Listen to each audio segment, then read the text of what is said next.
Bonjour à toutes et à tous, bienvenue sur ce nouvel épisode des School Days, un format proposé par J'ai un pote dans la com, un format en direct sur Facebook qui a vocation à éclairer les étudiants et les jeunes dans la recherche d'orientation. Aujourd'hui, nous allons être une heure de discussion et une heure d'échange avec l'école Intuit Lab. Pour répondre à nos questions et à celles des étudiants, nous recevons aujourd'hui Laurent Ballet, qui est directeur général de l'école Intuit Lab, ainsi que Lucie Hureau, qui est responsable marketing et communication à l'école également Intuit Lab France. Bonjour à vous deux, merci d'être présents avec nous. Merci à toi, Valentin. Bonjour, Valentin. J'espère que tout se passe bien du côté de l'école et que vous avez pu reprendre un petit peu les activités en physique. Je ne sais pas si vous avez déconfiné ou pas. Alors, les étudiants sont toujours confinés, mais nous, on est revenus pour le plaisir de se revoir et puis pour accompagner la fin d'année auprès de chacun. Ok, eh ben, écoutez, merci à vous deux d'être présents. On commence tout de suite avec l'exercice de la minute promo. Vous avez 1 minute pour nous pitcher l'école. C'est quand vous voulez. Alors, entrer à l'école Intuit-Lab, c'est y venir tel que vous êtes. Alors, Intuit-Lab, c'est l'école internationale d'origine française qui est une école à taille humaine et qui se place dans le trio de tête des classements des meilleures écoles de design en France actuellement. Elle est présente sur 4 campus en France et à l'international. Et avec ses 20 partenaires universitaires, en fait, elle est présente un peu partout sur le globe. Donc, c'est une école qui est reconnue par les professionnels du métier et plébiscitée par tous. Alors, Intuit-Lab, c'est un concept pédagogique qui a été conçu pour votre génération et qui fait ses preuves. Ça allie l'intuit, donc votre personnalité créative, votre sensibilité, vos émotions, votre façon de voir le monde et en résumé, tout ce que vous êtes. Et l'idée étant, c'est qu'on veut vous accueillir tel que vous êtes, riche de qui vous êtes et de votre personnalité créative. C'est l'élément fondateur principal de notre pédagogie. Et puis, vous avez le lab dans Intuit-Lab. C'est une pédagogie d'expérience en mode lab. C'est de l'expérientiel, en fait, où on met en pratique tout ce qu'on vous a enseigné pour avoir la possibilité d'exprimer de manière concrète l'idée reçue, le concept reçu, et permettre à chacun, tout au long de son apprentissage, de s'autoriser à se tromper, à ne pas réussir du premier coup. Et ça, c'est la force d'un concept majeur qui a fait ses preuves aujourd'hui et qui permet à chacun de se réaliser personnellement et professionnellement. Donc, pas à pas, avec l'encadrement des professionnels qui vous accompagnent, sourire, passion et bienveillance, bien entendu, sont au rendez-vous, et on vous accompagne dans le rythme qui est le vôtre. Donc, vous êtes accueillis riches de vos talents respectifs, et il y a un élément majeur, c'est que vous êtes tous solidaires de votre réussite personnelle et de la réussite de chacun. Il n'y a pas de concurrence entre vous, c'est juste la passion du travail en mode lab et un coaching de la part des équipes pour accompagner votre parcours et vous permettre de vous réaliser à chaque étape de votre parcours de manière à ce que vous puissiez développer votre personnalité créative. Donc ça, c'est l'élément majeur. Donc l'idée, c'est de se réussir avec une ouverture au monde et bien entendu avec un accueil du marché qui est vaste puisque les réseaux d'Intuit-Lab sont les anciens, les partenaires, les agences en France et à l'international et tous sont là pour vous accueillir dès votre sortie de l'école. Merci Laurent, hyper clair pour cette minute d'intro qui a, je pense, éclairé pas mal de monde sur ce que vous faisiez et comment vous le faisiez. J'enchaîne tout de suite avec ma question sur la spécificité de l'école. Qu'est-ce qui va permettre de la distinguer? Tu nous as dit que c'était une école qui était bien classée. Quel est votre élément un petit peu différenciant à l'école? Alors, la spécialité, c'est déjà une école d'art appliqué, de design, communication visuelle. On prépare à la direction artistique avec une notion, une dimension très forte en digital, bien entendu, et en stratégie également. La différenciation, elle se fait sur la professionnalisation, bien entendu, puisque chacun des professeurs sont des professionnels en activité, une dimension internationale majeure, et puis surtout la notion d'accomplissement dont on reparlera tout à l'heure, qui est la personnalisation, je dirais, l'accompagnement du programme pédagogique à l'endroit de chacun, de manière à ce que tout le monde se réalise riche de qui il est et qu'il soit accompagné personnellement suffisamment longtemps pour pouvoir voler demain de ses propres ailes. Ok, très clair. Je pense que c'est bien de le rappeler en ce début de live. Si tu avais 3 éléments forts, 3 valeurs clés pour présenter l'école et pour rentrer un petit peu dans le détail de ce qui fait votre ADN, ça serait quoi? Alors, la professionnalisation, bien entendu, c'est la première mission. C'est que chacun des professeurs en activité sont des professionnels et chacun partage avec les étudiants en mode lab l'ensemble de leur expérience. Et la richesse, c'est que la somme de tous les enseignements de chacun des professeurs qui sont des pros permettent à l'étudiant de se réaliser riche de tout ce qu'il aura eu comme enseignement de manière globale. C'est une ouverture internationale majeure puisque, bien entendu, beaucoup d'étudiants étrangers sont dans l'école. Des professeurs qui viennent de l'étranger viennent également dans l'école, venus du monde entier. Et puis, c'est bien entendu les échanges et l'ensemble de l'accompagnement avec l'ensemble des campus qu'on a à l'international qui permet à l'étudiant d'avoir une ouverture sur le monde beaucoup plus vaste. Et puis, en mode accompagnement, c'est-à-dire qu'en fait, on a vraiment, dans le cœur de notre pédagogie, soin à accueillir l'étudiant tel qu'il est et à lui permettre de se réaliser riche de qui il est, c'est-à-dire que sa différence, ses éléments de force sont des éléments sur lesquels on capitalise pour lui permettre d'être demain le designer fort et riche de la personnalité qu'il est. D'accord, l'objectif, c'est une sorte de révélateur de talent. On vient comme on est. C'est vraiment ça, c'est-à-dire qu'en fait, si on est une école à taille humaine, c'est volontairement pour pouvoir accompagner chacun personnellement et professionnellement. Et le mot personnel est très important parce que la créativité, la richesse de tout ce qui fait un individu est quelque chose de majeur dans la capacité qu'il a dans son apprentissage à se révéler à l'endroit de qui il est. L'idée n'étant pas de se mettre en concurrence avec quelqu'un qui a une personnalité différente, ça n'a pas de sens pour nous. Donc, chacun arrive et est accueilli dans une découverte de son propre processus créatif et enrichi de l'ensemble de l'enseignement de l'école. D'accord, merci pour ces points de précision qui nous permettent un petit peu de comprendre ce que vous y faites. Et ok, vous faites du design, mais en allant un peu plus loin, on arrive à percevoir un petit peu les éléments forts de l'école. Pour ceux qui aimeraient prendre des notes, parce que c'est important de savoir ce qui se passe à l'école, est-ce que vous auriez des chiffres clés à nous donner sur le nombre de campus, le nombre d'étudiants, le nombre d'anciens peut-être, parce que en cette période un peu floue, c'est bien de pouvoir noter des choses très concrètes et ça peut aider les étudiants à faire leur choix justement pour la suite. Oui, Valentin, tout à fait. Alors, je le disais tout à l'heure, on a 4 campus en France et à l'international, à Paris, à Aix-en-Provence, à Mumbai, et en 2021, on ouvre un autre campus à Sao Paulo. Aujourd'hui, c'est 20 universités partenaires qui accueillent dans les échanges dans les années supérieures nos étudiants en France et à l'étranger. Et puis, au niveau des anciens, c'est à peu près 1300 étudiants anciens qui sont actifs partout dans le monde et qui échangent avec nous au travers, on le verra tout à l'heure, de certains modes opératoires qu'on a mis en place pour pouvoir créer le lien, continuer le lien. Et certains de ces anciens viennent justement intervenir dans l'école pour apporter un peu leur expérience. Voilà. C'est 30% d'effectifs qui sont des étudiants étrangers dans l'école. C'est 95% de nos étudiants qui trouvent un premier emploi dans les 6 premiers mois à la sortie de l'école. Et là aussi, la 5e année étant en alternance, une grande part de nos étudiants ont trouvé leur premier job, en fait, avant d'avoir été diplômés. Et puis, c'est un classement qui est majeur, puisqu'on est numéro 1 des masters en direction artistique en France, donc classement est universal. On est le 3e meilleur bachelor de France, toute école publique privée en design confondue, et on fait partie des 4 meilleures écoles de France en design en France actuellement. Oui, donc j'ai bien fait de te poser la question sur les chiffres clés, les éléments un petit peu statistiques, parce qu'il en ressort quoi? Il en ressort que l'école est du coup plutôt bien classée. Et je pense que c'est un élément qui est intéressant parce que en termes de design, il faut, c'est des métiers créatifs, c'est des choses, c'est des éléments sur des manières de faire un peu spécifiques, mais c'est bien aussi de rappeler qu'il y a des formations pour ça, il y a des spécificités, il y a des aspects techniques qui sont inhérents à chaque école, et le fait qu'ils soient validés, je pense que ça donne aussi un peu de cachet à la formation et à ce qu'on va y faire, comment on va apprendre les choses, et le fait d'être classé permet aussi de vous montrer un peu ce que vous êtes capable de faire, et je pense que c'est bien de le rappeler de manière très humble, hein. Je pense que c'est bien de dire aussi que vous appartenez à ces classements-là. Voilà, c'est humble, c'est la reconnaissance de l'école, c'est chouette. La reconnaissance de l'école, en fait, c'est chacun d'entre nous, tous ensemble, puisque c'est l'esprit d'école. On est une communauté qui travaille ensemble à la réalisation des étudiants. Et puis, tant mieux si on a ces lettres de noblesse, c'est génial. Mais ce qui est super, c'est que c'est une grande école dans les classements et qui a l'humilité de rester une école à taille humaine parce que les valeurs principales de la pédagogie, de notre volonté d'enseigner l'école, de manière le plus proche possible de la réalité professionnelle et puis du développement personnel de chacun, en fait, fait le résultat qu'on a aujourd'hui. Tu nous as parlé, merci pour ce point d'éclairage, tu nous as parlé de tes différents campus.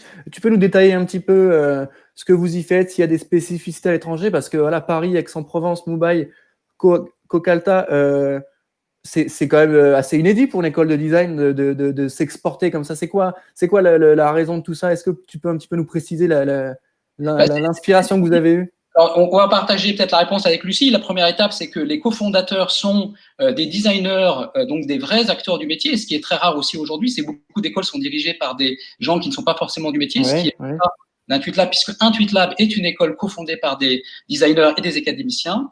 C'est une dimension internationale volontaire, c'est-à-dire que l'Inde a été le premier pas vers l'international avec une ouverture à Mumbai Calcutta, et avec en effet des spécificités dont parlera Lucie dans quelques instants. Et puis c'est Sao Paulo. Pourquoi ? Parce qu'en fait, notre réseau est un réseau international, et comme depuis 20 ans, on a accueilli tous les ans des designers venus du monde entier, et on a développé des partenariats forts avec les universités. On a, si tu veux, aujourd'hui un réseau tel que la dimension, je dirais, pédagogique, culturelle de l'école fait qu'on nous sollicite à l'étranger, et c'est ce qui s'est passé. On nous sollicite pour venir nous installer riches, en gros, du parcours qu'on a fait jusqu'à présent. Ça, c'est la raison principale. Après, je passe la parole à Lucie pour évoquer un peu plus les spécificités du cursus, puisqu'en effet, il y en a quelques-unes. Oui, Lucie, je vais te laisser. Moi, j'avais juste une question sur la dernière partie, la première partie pitch, pardon. La dernière question, c'était la volonté de l'école. Quelle était la volonté sur les étudiants qui n'avaient pas encore forcément les compétences à la base? Est-ce que c'est une école parce que les classements pourraient laisser penser qu'il faudrait avoir des compétences assez haut de gamme pour rentrer, ou est-ce que c'est une école qui va juger d'abord la personne et ensuite ce qu'elle sait faire, plutôt un savoir-être avant un savoir-faire? Oui, tout à fait, Valentin, c'est exactement ça. C'est encore une fois, quand je dis à un moment donné, venez tel que vous êtes, c'est riche de votre passion, de votre motivation, de ce qui vous anime. Si aujourd'hui vous venez dans le monde de la création, c'est que vous avez envie de participer justement à son évolution et à apporter des réponses qui seront en partie aussi les vôtres. Donc l'idée, c'est que vous n'avez pas besoin de savoir, puisque avant de rentrer à l'école, vous n'êtes pas supposé avoir appris. Quel que soit le niveau de bac et le type de bac que vous avez fait, c'est OK pour nous, c'est riche de tout ça. Et en fait, ce qui est très intéressant, c'est qu'en fait, on s'autorise l'idée d'être vraiment au rendez-vous de notre projet, c'est de permettre à chacun, dans le cadre de notre accompagnement, de rentrer pas à pas dans le monde de la création et du design et de découvrir à un moment donné la totalité de ce qui va pouvoir, riche de la personne elle-même, de l'étudiant lui-même, se réaliser au travers des enseignements. Puisque le but de l'école, bien entendu, c'est d'enseigner depuis le point de départ jusqu'à un point d'arrivée qui est bien entendu sans limite.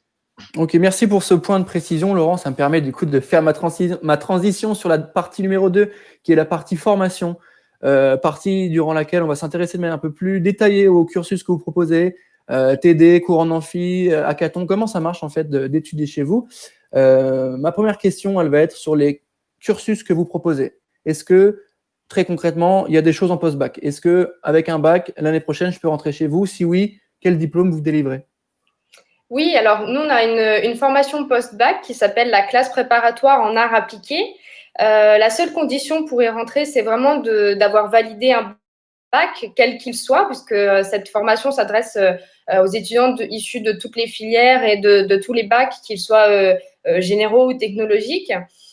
Donc, cette classe préparatoire en arts appliqués est une classe qui se déroule sur 1 an. L'enjeu majeur de cette classe, c'est vraiment d'acquérir des bases plastiques et graphiques solides, c'est-à-dire se mettre à niveau de toutes les techniques, notamment de toutes les techniques qui sont liées au dessin. Et puis, cette classe préparatoire, elle permet aussi de découvrir sa personnalité créative et elle permet à chacun de développer son propre style artistique. Donc, ça, c'est une première année dans le monde de l'art et dans le monde du design pour développer une culture artistique et vraiment découvrir tous les designs. Donc ça, c'est la classe préparatoire qui se trouve juste après le bac et qui s'adresse à la fois aux bacheliers et à la fois aux étudiants qui sont en réorientation, c'est-à-dire qui ont fait une prépa chimie ou une année en histoire et une histoire géo et ça ne leur a pas plu. Ils recommencent des études dans le design, ils commencent par la classe préparatoire. Ok, du coup, cette classe préparatoire, est-ce qu'on a... c'est en post-bac. Est-ce que, par exemple, si j'ai un bac avec option art plastique ou option design ou métier du cinéma, on a peut-être un peu plus de chance ou on va plutôt aller creuser plutôt sur la personnalité en elle-même? On y a déjà un peu répondu, mais quelqu'un qui n'a pas pris l'option qui va bien à son bac, est-ce qu'il est quand même concerné? Est-ce qu'il peut se sentir concerné? Oui, complètement. Il va même venir à l'école pour se révéler. Après, l'option art plastique permet aux étudiants de commencer à avoir une certaine méthode de travail et de commencer à s'initier à certains outils. Mais de toute façon, à l'école, on reprend vraiment les bases. Donc, tous les étudiants peuvent nous rejoindre puisqu'on va reprendre vraiment toutes les techniques qu'il faut savoir. On reprend tout depuis le début, on remet tout le monde à niveau. Donc, les étudiants de toute filière, même ceux qui n'ont pas pris d'option art plastique, peuvent nous rejoindre. Ok, hyper clair. Merci pour ce point de précision post-bac. Et du coup, logiquement, est-ce que vous avez des cursus en bac plus 2, bac plus 3, bac plus 4? Qu'est-ce qui se passe? C'est des bachelors, c'est des MBA, des masters? Comment vous appelez ça? Comment ça marche? Alors, juste après la classe prépa, nous avons un bachelor. Donc, c'est 2 années de plus. Donc, ce qui forme avec la classe préparatoire un bachelor en 3 années. Au niveau du bachelor, donc l'étudiant va vraiment découvrir les bases du graphisme et de la communication visuelle et il va commencer à construire sa culture graphique. La deuxième année, elle permet à l'étudiant de vraiment maîtriser les principes de la narration par l'image et par l'écrit. Et l'étudiant va apprendre à combiner les deux. En deuxième année, on apprend vraiment à utiliser en fait le savoir-faire plastique et appliqué de la prépa et de le mettre à disposition des métiers du design. C'est-à-dire qu'en deuxième année, on découvre les domaines professionnels dans lesquels on va pouvoir utiliser ces compétences créatives. En troisième année, donc la deuxième année de bachelor, on va avoir une approche plus transversale des projets. Donc là, l'étudiant va vraiment être capable de faire vivre en fait des identités visuelles sur des supports complètement différents, aussi bien imprimés que digitaux. C'est-à-dire que l'étudiant va être capable de développer des campagnes transmédia. Il va travailler sur de l'affiche, il va travailler sur du packaging, il va travailler sur des sites web, des applis. Il va être capable de produire un film en motion design, de faire du packaging. Donc vraiment, on est plus sur une approche conceptuelle du design et sur un travail décliné en fait sur des médias et des outils de communication différents. Ben là, on voit justement à l'écran le campus et je pense que les images qu'on voit illustrent assez bien l'atmosphère, l'ADN, en tout cas ce que vous proposez en termes de plus-value. Sur ma question de spécificité des formations, ce que tu nous dis, ce que tu nous racontes, c'est qu'on donne des savoir-faire et des réflexions à adopter en post-bac, et ensuite on fait évoluer tout ça pour les appliquer à des choses un peu plus concrètes, tout en restant capable d'être hybride, comme on appelle ça, et pas uniquement du print, pas uniquement du digit, mais être capable de faire les deux, c'est ça? Exactement.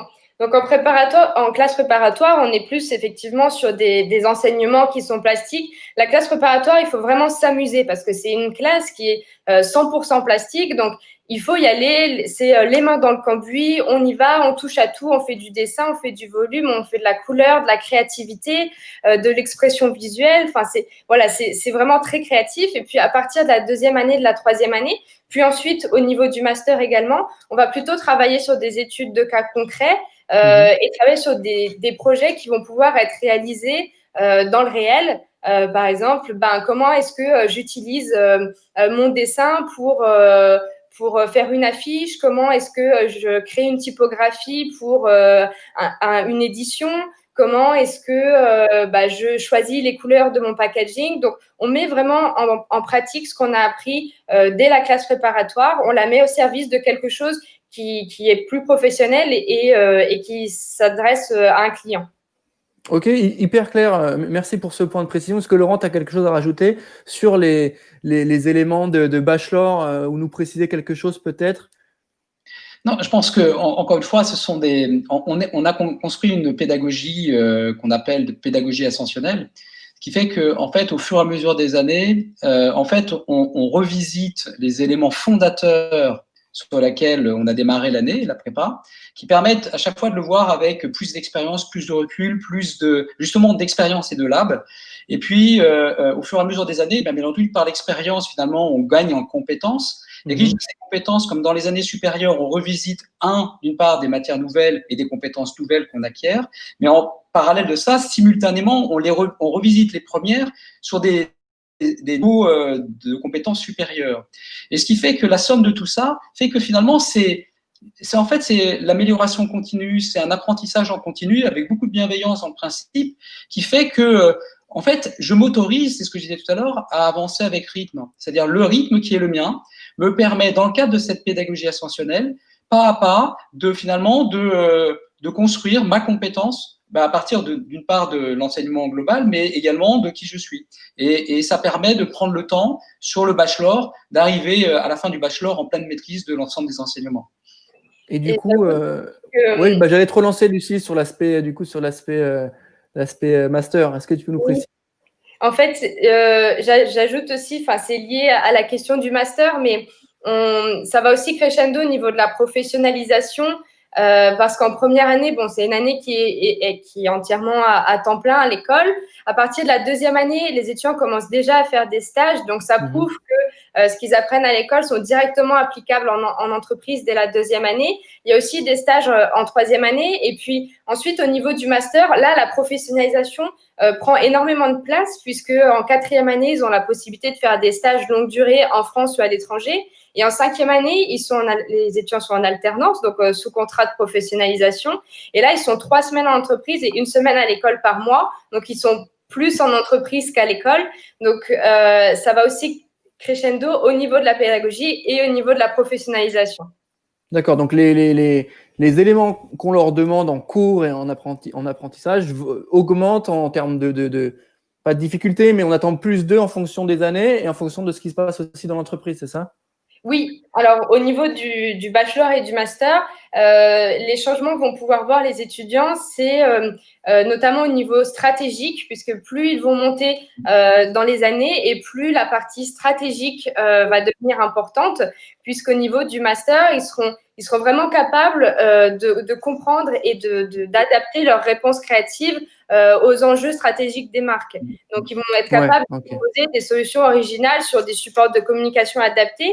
Et au niveau du master, ils vont être, les solutions qu'ils vont proposer vont être prises en compte au même titre que ce que pourrait proposer, par exemple, un directeur marketing, un directeur financier. Donc, le directeur artistique prend toute sa place au niveau de la stratégie dès le master. Oui, puis je trouve ça bien que tu précises ça comme ça parce que je trouve ça assez logique et assez sain dans la mesure où vous apprenez aux étudiants à réfléchir, à se confronter à un problème, à avoir des compétences très techniques. On avance, on évolue et seulement après, j'ai l'impression que seulement après, vous apportez la notion de marque et de service à une marque. C'est-à-dire que j'ai l'impression de ce que vous me racontez qu'on les forme déjà à être des experts de la pratique et des métiers de la création. Et ensuite, on les confronte à des problématiques de strat et de marque. Mais une fois qu'ils ont bien compris les enjeux, c'est un petit peu ce que je ressens. Est-ce que vous pouvez me confirmer ou me dire que je me trompe complètement ? Oui, alors ça, on peut l'illustrer par des exemples de cours. Au niveau du bachelor, on va être vraiment dans l'apprentissage déjà des logiciels de création. Comment est-ce que ça fonctionne, Photoshop, InDesign, Illustrator, After Effects, etc. On va être dans l'apprentissage de la mise en page, de la typographie, de l'UX design. On est vraiment dans des apprentissages concrets. Et puis, au niveau du master, on va être plutôt sur des apprentissages de sémiologie, mais aussi de marketing. Donc, au niveau du bachelor, on va apprendre à créer ces projets. Et puis, au niveau du master, on apprend à comprendre la marque et à mettre ces projets-là au service de la marque. Ok, hyper clair sur ces points de master. Est-ce qu'il y a des spécialisations? Est-ce que j'ai un master plutôt… est-ce que je peux choisir une option, un parcours, une verticale? Je ne sais pas comment vous appelez ça en master. On appelle ça une dominante. D'accord. On en a 2 au niveau du master qui sont design graphique et design digital. C'est au niveau de la 4e et de la 5e année. Donc, si l'étudiant choisit design graphique, il va approfondir ses compétences en identité visuelle, en packaging et notamment en publicité. Alors que s'il choisit plutôt design digital, il va faire plus du X design, plus du e-design et plus de design d'interface. Donc, voilà, c'est juste des cours en plus.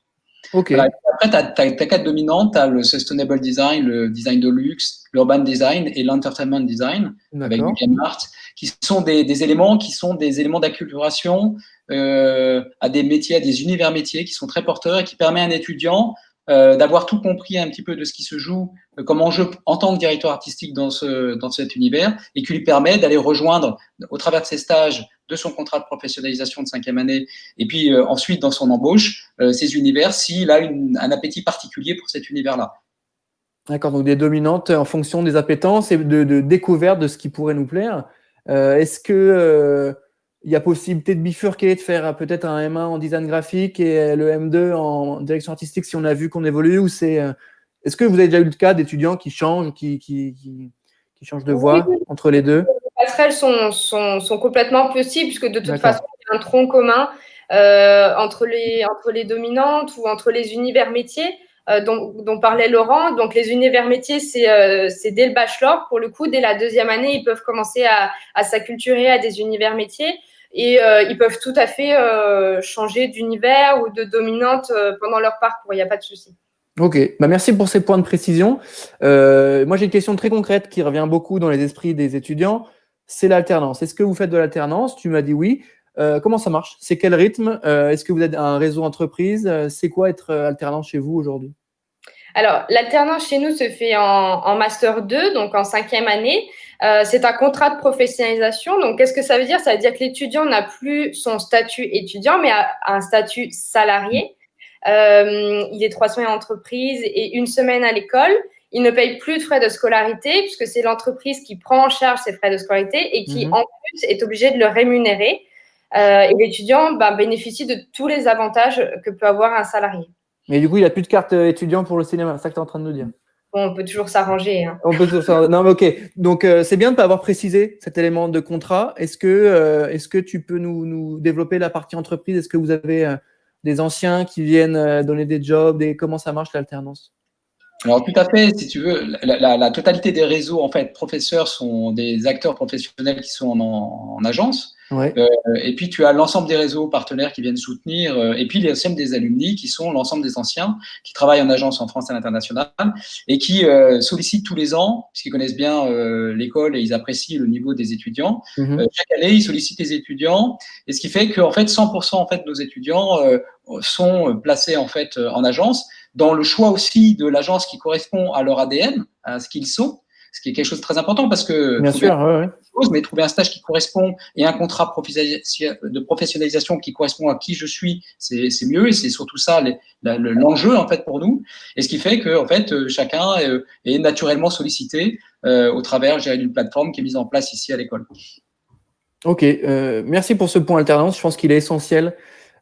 Aujourd'hui, avec le Covid, avec l'État qui est en train de faire des réformes là-dessus, je pense qu'une école qui fait de l'alternance, c'est une école qui a compris les enjeux d'une part des entreprises et surtout d'autre part des étudiants qui ont besoin aussi de se former de manière très pragmatique. Après, tout l'aspect canonique, il faut arriver à de l'empirique, ça c'est sûr. Sur les métiers préparés maintenant, est-ce que vous pouvez me préciser à quel type de métier, ou nous donner peut-être une petite liste de métiers auxquels on pourrait avoir accès en sortant de chez vous? Alors, nous, le titre qui est délivré, c'est un titre de directeur artistique. Donc, c'est un titre qui permet aux étudiants de vraiment travailler sur des projets très variés et dans des entreprises aussi qui sont très variées. Après, on a des exemples de métiers un petit peu plus précis comme designer graphique, designer packaging, illustrateur, typographe, photographe. Web designer, motion designer, UX designer. Donc, il y a toute une partie de métier qui va être plutôt tournée vers une partie print ou imprimée, et puis toute une partie qui va être plutôt tournée vers des supports digitaux. On a aussi tout ce qui est lié à la pub, comme concepteur, rédacteur, réalisateur publicitaire ou encore planeur stratégique. Mais l'idée de la direction artistique, c'est aussi de pouvoir combiner en fait tous ces métiers et d'être aussi bien à l'aise sur un projet de design graphique que de typographie, que du UX design, que de conception-rédaction. Donc, le directeur artistique, normalement, a un panel de compétences assez large qui lui permet un petit peu justement de toucher à tout. Après, voilà, les métiers que j'ai cités sont aussi pour les étudiants qui souhaitent un petit peu plus se spécialiser et qui ont une appétence particulière pour un de ces domaines. Ok, je trouve ça hyper clair. Tu as bien résumé un peu les enjeux. Tu voulais rajouter quelque chose, Laurent? Non, l'idée, c'est qu'aujourd'hui, oui, en fait, l'idée, c'est qu'aujourd'hui, dans le monde actuel, les entreprises qui ont le plus développé leur innovation, et comme tu le disais très bien, Valentin, aujourd'hui, la notion du Covid qu'on a vécu interpelle tous les dirigeants d'entreprise qui disent, mais finalement, ce qu'on peut prévoir, finalement, n'est plus aussi facile que ça. Et donc, il faut être agile. Et la grande particularité qu'il y a, c'est qu'on rentre dans une ère où le designer, en tant que directeur artistique, prend une place majeure dans les boards des entreprises et des agences.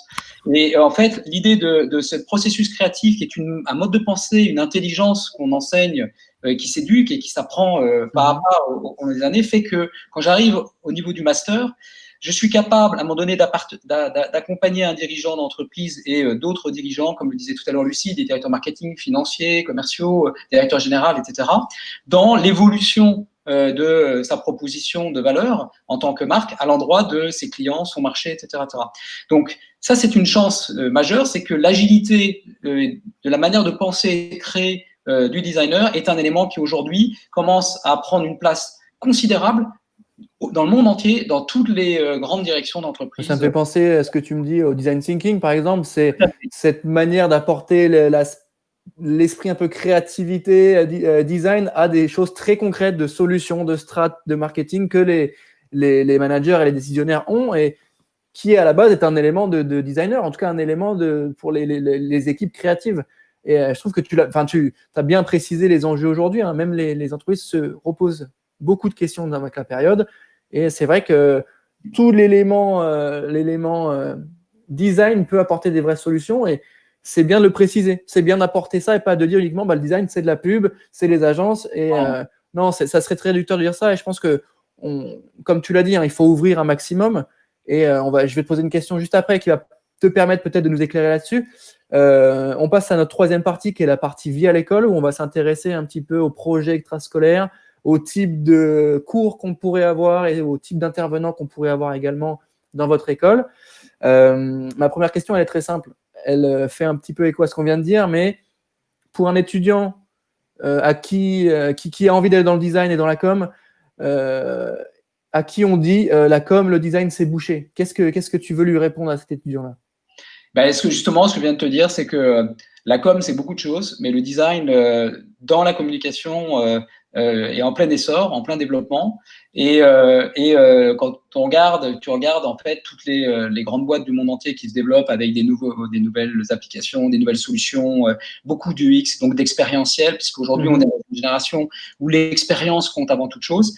Particulièrement, c'est inspiré, je dirais, de la manière de penser d'un designer qui a apporté bien au-delà des modes opératoires classiques des entreprises, des vraies solutions. Donc, il ne faut pas enfermer le designer dans uniquement son application, puisque c'est une manière de penser que d'être designer, c'est de la conceptualisation et c'est de la créativité, c'est-à-dire cette force de proposition d'idées. Et aujourd'hui, plus que jamais, chacun d'entre nous, on a besoin de réinventer le monde. Et je crois que toute cette génération qu'on côtoie année après année, et encore plus maintenant, nous dit mais c'est quoi le monde de demain? C'est le monde de demain, c'est celui qu'on va créer ensemble. Et on va vous apprendre à créer votre monde. Et c'est cette force que vous allez avoir qui va être prodigieuse à l'endroit de l'ensemble des recruteurs. Écoute, je pense que si ça peut tomber dans l'oreille des étudiants qui nous écoutent, refaire le monde, et je rigole, mais c'est hyper inspirant et c'est hyper vrai. C'est pour ça que c'est le monde. On veut plus du monde d'après. On nous parle depuis 2 mois du monde. On veut plus du monde d'avant. On nous parle de 2 mois du monde d'après. Mais le monde d'après, il se fait maintenant. Il se fait avec les jeunes qu'on va former, ce qu'on va leur mettre dans la tête, les graines qu'on va faire germer, les compétences qu'on va leur demander d'acquérir, avec des métiers dans le numérique dont 50% n'ont pas encore vu le jour. Donc ton illustration, elle est assez pertinente. Je la trouve très pragmatique. Donc, se former au métier du design reste un enjeu essentiel pour les entreprises qui ont besoin de recruter ce type de profil et pas uniquement les entreprises de communication et de publicité. Ça, c'est important. Okay. Ma prochaine question, elle serait sur le profil. Si il devait en avoir un, quel est le profil d'étudiant que vous attendez chez Intuitlab? Alors, nous, il n'y a pas de profil type, mais je dirais que nos étudiants partagent tous une passion commune. C'est vraiment un goût pour l'esthétique et une envie de créer et surtout une curiosité pour le monde qui les entoure. Alors après, nous, voilà, on ne demande pas d'avoir de niveau particulier pour entrer dans l'école, puisque ça, après, c'est le job de l'école de vous apprendre à créer, de vous apprendre à dessiner, de vous apprendre à devenir créatif. Mais il faut déjà avoir une sensibilité ou en tout cas apprécier, créer. Je prends l'exemple d'une étudiante qu'on avait reçue il y a quelques années en entretien et qui faisait du design culinaire. En fait, elle adorait faire des gâteaux et elle faisait du design cake tous les dimanches. Et c'est parti de ça, mais quelque chose d'assez simple et quelque chose qui faisait partie de son quotidien. Mais elle a intégré l'école et elle a fait un très beau parcours chez nous parce qu'elle avait cette envie de créer tout le temps, que ce soit sur les gâteaux ou que ce soit après du packaging ou de l'affiche. Mais voilà, le point commun qu'ont nos étudiants ou que peuvent avoir les étudiants qu'on recherche, c'est toujours cette envie de se dépasser, de créer de nouvelles choses, que ce soit des produits, des services ou autres. C'est une très bonne illustration que tu nous fais là, notamment parce que justement ce design sur les cake design, ça que tu as dit, il y a beaucoup de marques qui le font au final sur Instagram. Il y a beaucoup de choses qui sont faites à partir de cette idée-là, donc était quelque part un peu dans une logique un peu ou une manière de faire précurseur. Je ne sais pas comment on peut appeler ça, mais c'est vrai que c'est des choses qui s'appliquent aujourd'hui. Beaucoup de choses très design s'appliquent aux marques, notamment sur Insta. Donc je suppose qu'elle a eu sa place assez rapidement cette jeune fille et elle est encore en cours là ou elle est sortie de l'école? Elle est sortie déjà. D'accord. Vous avez des retours un petit peu? Ça s'est bien passé?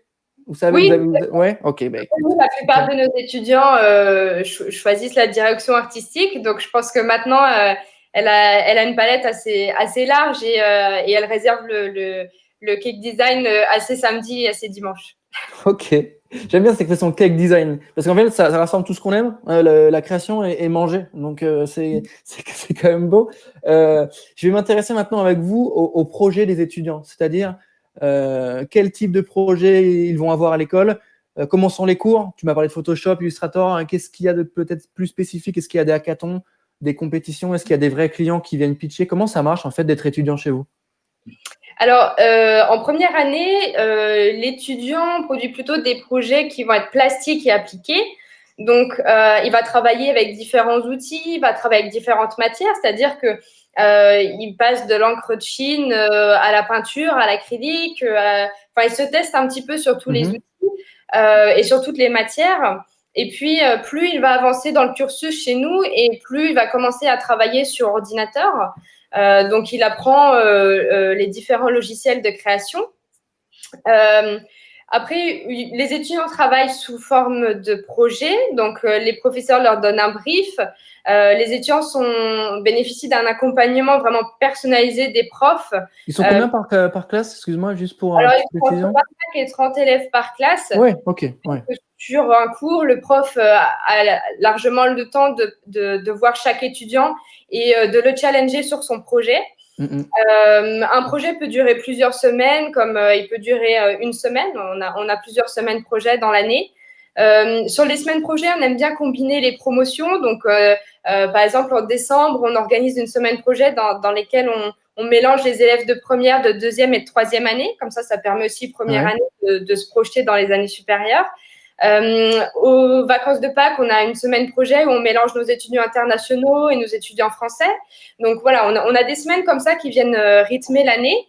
Et puis, on a aussi des workshops internationaux où là, les étudiants travaillent avec des designers étrangers pendant une semaine. Ils sont confrontés donc à d'autres modes de création, à d'autres cultures graphiques et bénéficient donc de cette ouverture d'esprit. Donc voilà, on travaille beaucoup en mode projet à l'école.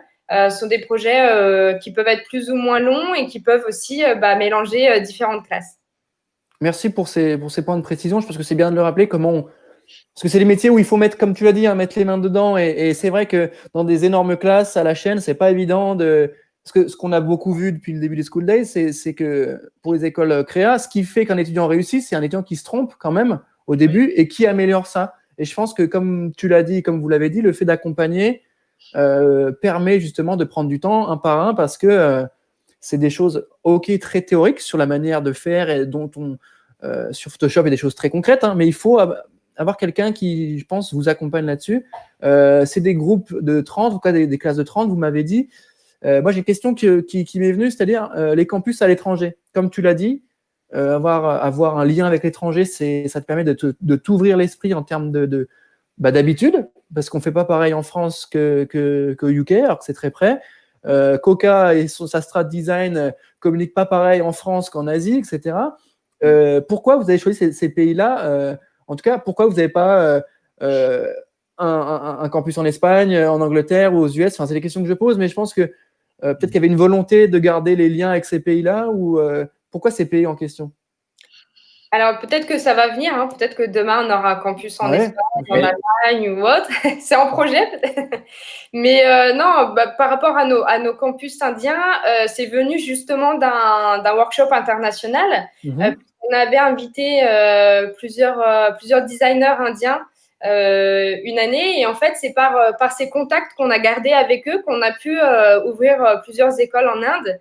Et puis aujourd'hui, l'Inde, c'est aussi le berceau de la création dans le sens où il y a beaucoup de culture artistique qui vient de ce pays. Et donc, on a souhaité ouvrir deux campus là-bas. Alors après, voilà, Calcutta est un campus tout récent qui devrait ouvrir ses portes cette année. Et Mumbai a déjà fait ses preuves depuis un bout de temps. Mais voilà, on tend à s'agrandir. Donc, peut-être l'année prochaine, l'Espagne, peut-être l'Angleterre, peut-être les États-Unis, on ne sait pas. Oui, non, mais je te posais la question parce que tu vois, voilà, nous on a des modèles très anglo-saxons, en tout cas très occidentaux.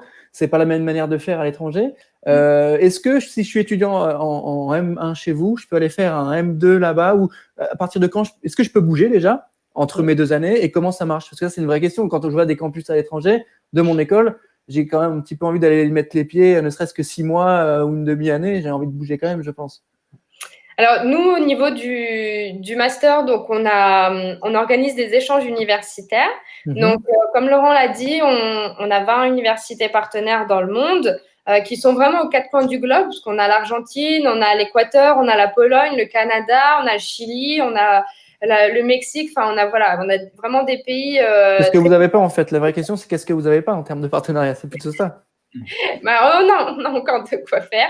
Et l'idée, c'est vraiment que les étudiants puissent partir faire un échange dans l'une de ces universités. Donc, généralement, un échange, c'est 4 à 6 mois. Ils suivent des cursus en design graphique ou digital, comme à l'école Intuitlab, mais dans ces universités partenaires. Et puis, chaque année, l'école aussi organise des voyages d'études pour ses étudiants. Donc, ce sont des voyages qui allient workshop et visites sur une période d'une quinzaine de jours.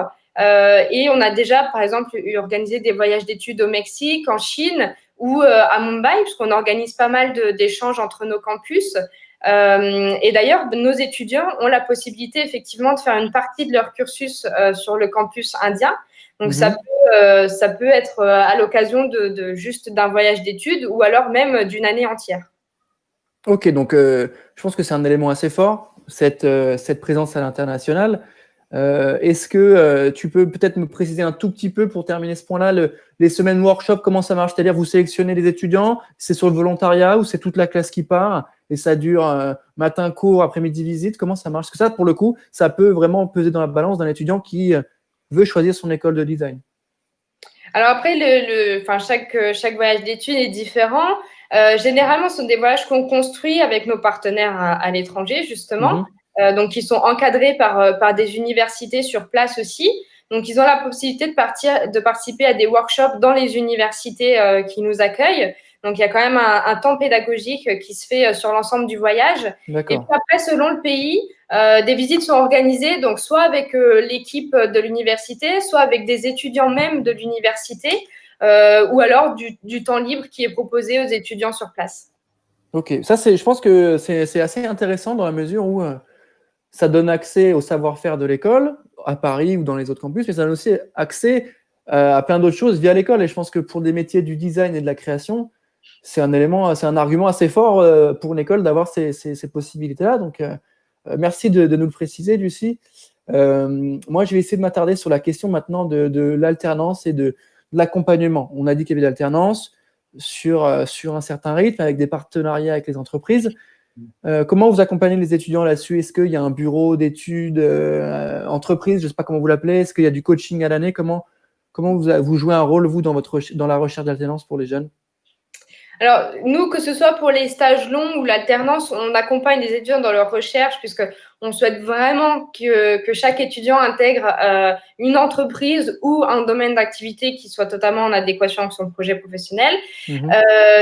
Et donc, on a un certain nombre d'entreprises partenaires en France comme à l'étranger. Donc, selon le projet de l'étudiant, c'est pas le même interlocuteur chez nous, mais on a un interlocuteur privilégié, en l'occurrence une interlocutrice privilégiée pour tout ce qui va être entreprise en France et une interlocutrice entreprise privilégiée pour tout ce qui va être stage à l'étranger. Donc, les étudiants sont accompagnés dans toutes leurs phases de recherche de stage ou d'alternance. Ok. Est-ce que c'est et comment ça marche? C'est quoi? C'est des petites séances de coaching au début, à la fin de l'année, ou c'est des temps avec tous ensemble? Comment ça marche? Non, alors c'est vraiment du coaching personnalisé. Après, ça dépend du moment dans l'année parce que pour les stages à l'étranger, il faut s'y prendre plus tôt que pour les stages en France parce qu'il y a toutes les démarches de visa aussi à engager en parallèle. Donc ça, les étudiants peuvent être aussi accompagnés sur ce point. Mais c'est vraiment, oui, de l'individuel et ça dépend aussi du portfolio de l'étudiant, c'est-à-dire que l'étudiant donc prend rendez-vous avec la personne qui s'occupe des stages ou de l'alternance. Cette personne-là regarde son portfolio et lui conseille aussi des entreprises qui seraient en mesure de l'accueillir et qui seraient le plus en adéquation avec ce qu'il recherche pour la suite. Merci Lucie pour ce point alternance qui est assez clair et je pense qui rassure aussi les jeunes qui cherchent leur alternance et qui cherchent leur école et qui se posent les questions parce qu'aujourd'hui on le voit sur les réseaux, on a l'impression qu'il faut avoir une créativité folle pour avoir la chance de trouver une entreprise. Je pense que c'est bien que l'école joue ce rôle de tampon entre la réalité du métier et la recherche de l'étudiant pour justement faciliter les échanges.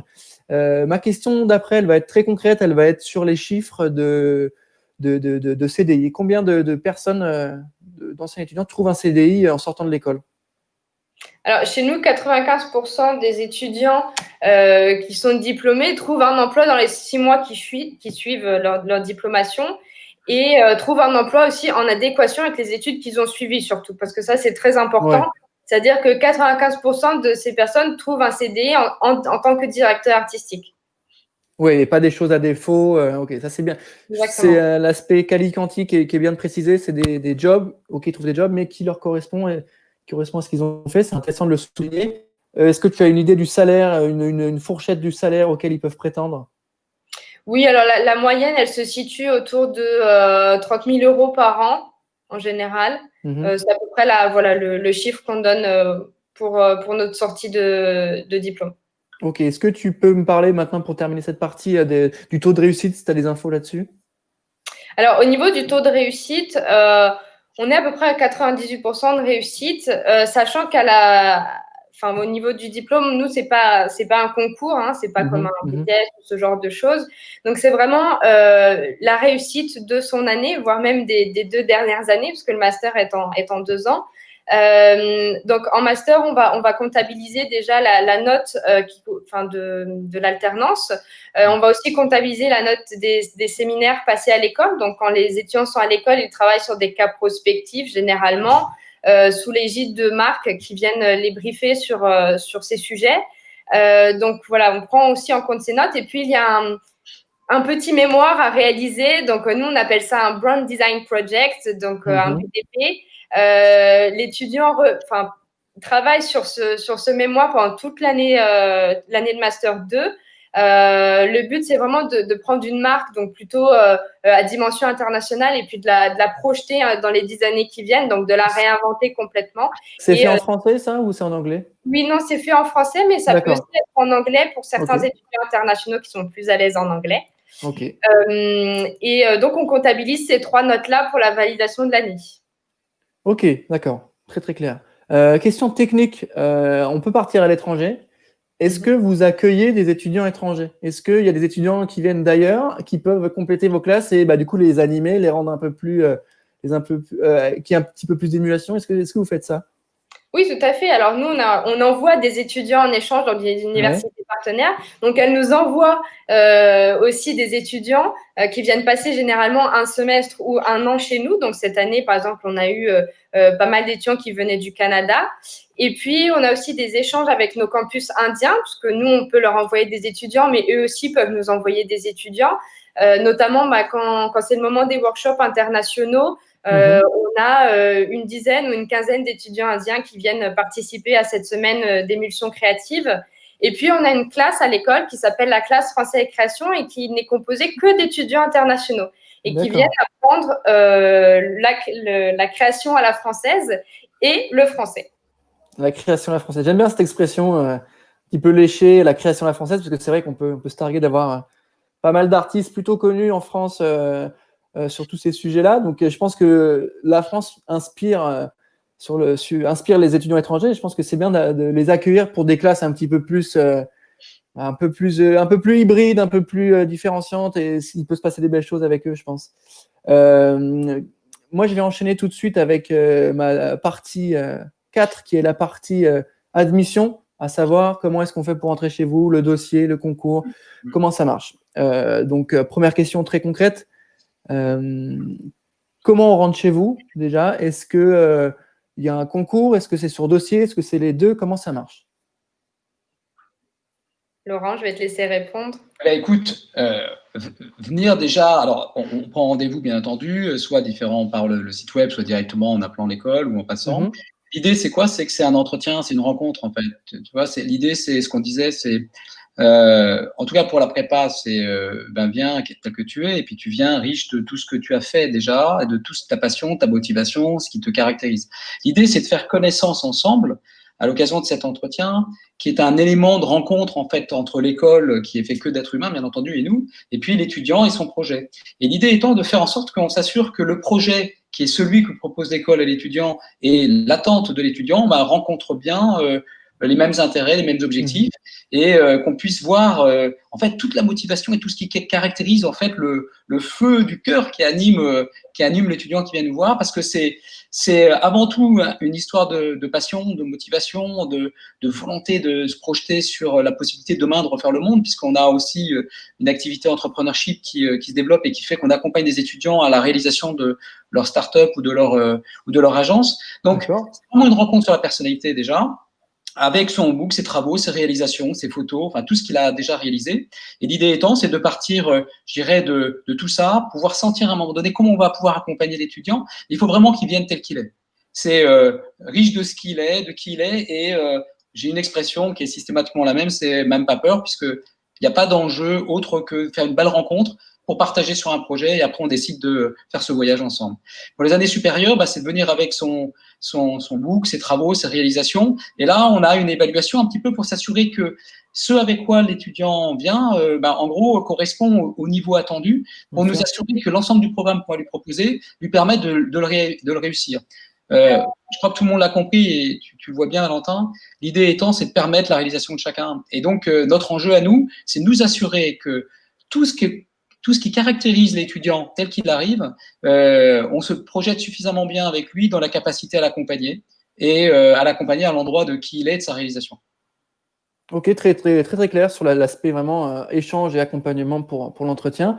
Question pécuniaire, est-ce que vous pouvez me détailler, en tout cas me donner une échelle de prix pour les formations? Alors, sur la classe préparatoire, à Paris, tu es à 7 350 € l'année. Aix-en-Provence, à 6 550 €. Sur la classe français création, c'est 6 900 €. En bachelor 2, tu es à 8 750, et en bachelor 3 également. Et puis, tu es en bachelor 2 à Aix-en-Provence à 8 400 €.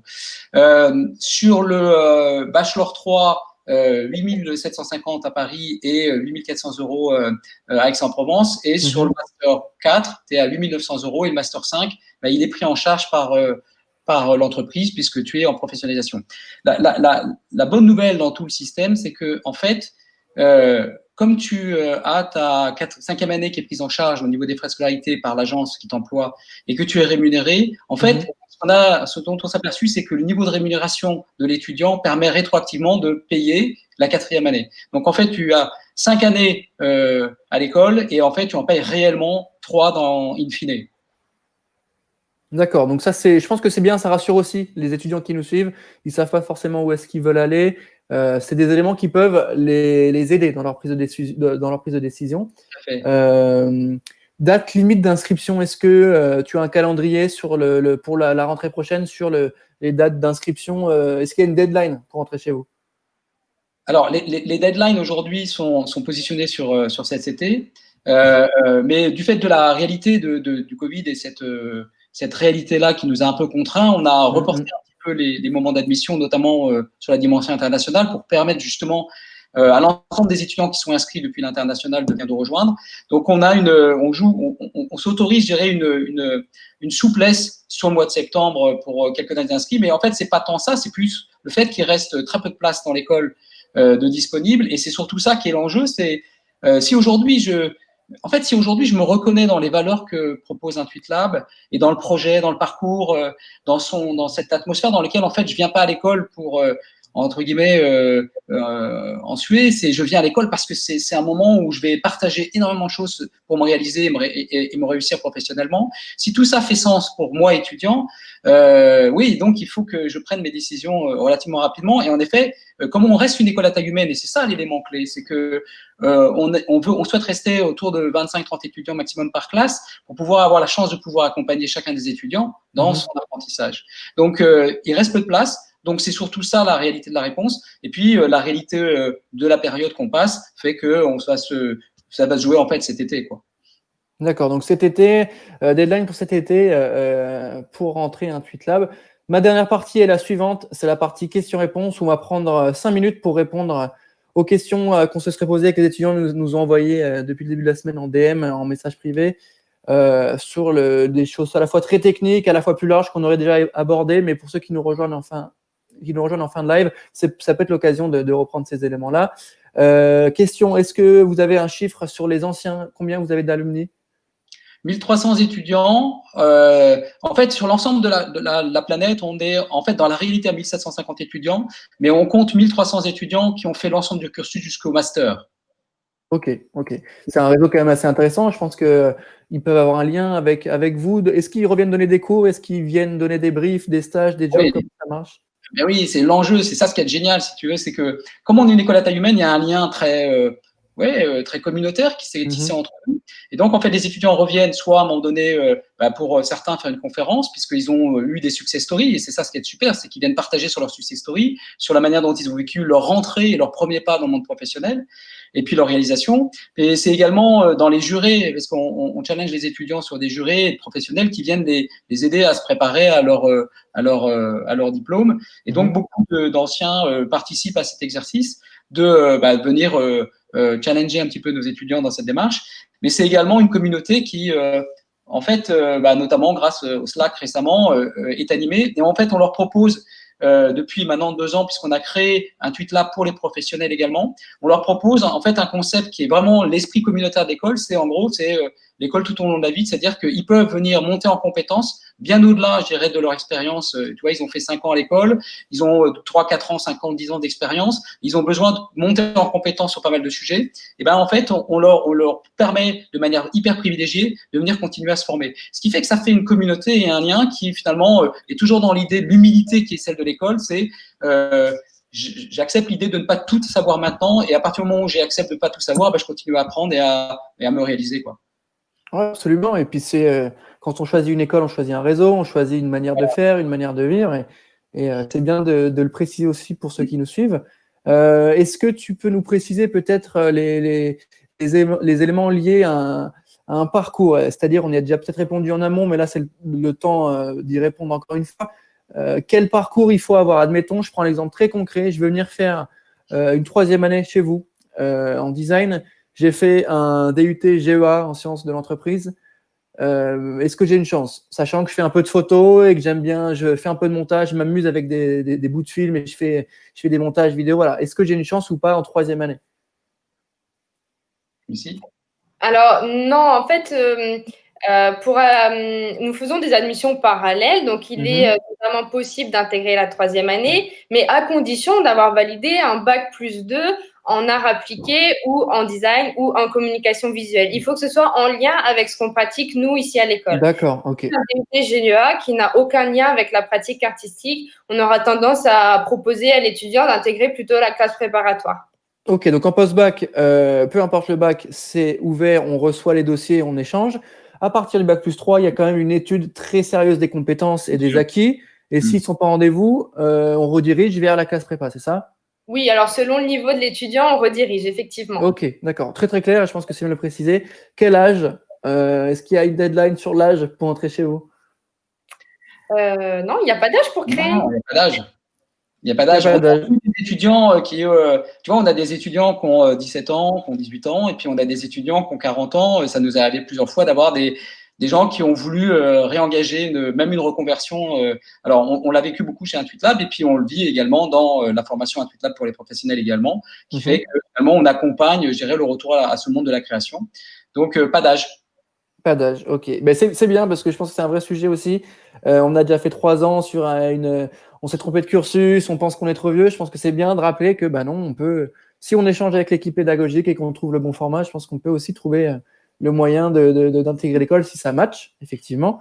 Question maintenant sur l'aspect dossier. Pour terminer, qu'est-ce que je peux mettre dans mon dossier pour lui donner une consistance un peu plus grosse et avoir une chance de faire la différence à l'oral? Est-ce qu'il faut que je mette mes créas, mes dessins? Je fais un peu de BD, mais le niveau, il est pas dingue. Est-ce que je le mets quand même? Comment je peux faire en sorte que mon dossier soit un peu plus épais? Alors, nous, ce qu'on aime voir en entretien, c'est des dossiers avec des travaux de nature vraiment variée. Donc, il ne faut pas hésiter à mettre toute création, quelle que soit sa nature. Donc, ça peut être du dessin, ça peut être de la peinture, mais ça peut aussi être un blouson qu'on a customisé. Ça peut être aussi une maquette qu'on a créée dans le cadre de sa terminale. Donc voilà, il faut pas hésiter à montrer vraiment quels sont ses centres d'intérêt, qu'est-ce qu'on a déjà fait par soi-même. Nous, l'idée, c'est vraiment qu'on comprenne l'étudiant, qu'on ait un aperçu de sa personnalité. Donc, on va aussi lui poser des questions sur ses passions, sur ses hobbies, sur ce qu'il aime faire. Et le but vraiment de cet échange, c'est qu'on comprenne qui est l'étudiant, quel est son projet et comment est-ce qu'il pourrait s'intégrer au mieux à l'école. Donc, le but vraiment de cet entretien, c'est de montrer qui on est, de montrer ses passions. Et vraiment, le but, c'est de montrer un dossier de travaux le plus varié possible. D'accord, donc savoir-faire et savoir-être, les deux bien combinés pour un entretien de qualité. Pour terminer ce live, je vais vous demander de me donner 3 grands mots, si vous les avez, pour donner envie aux jeunes de vous rejoindre.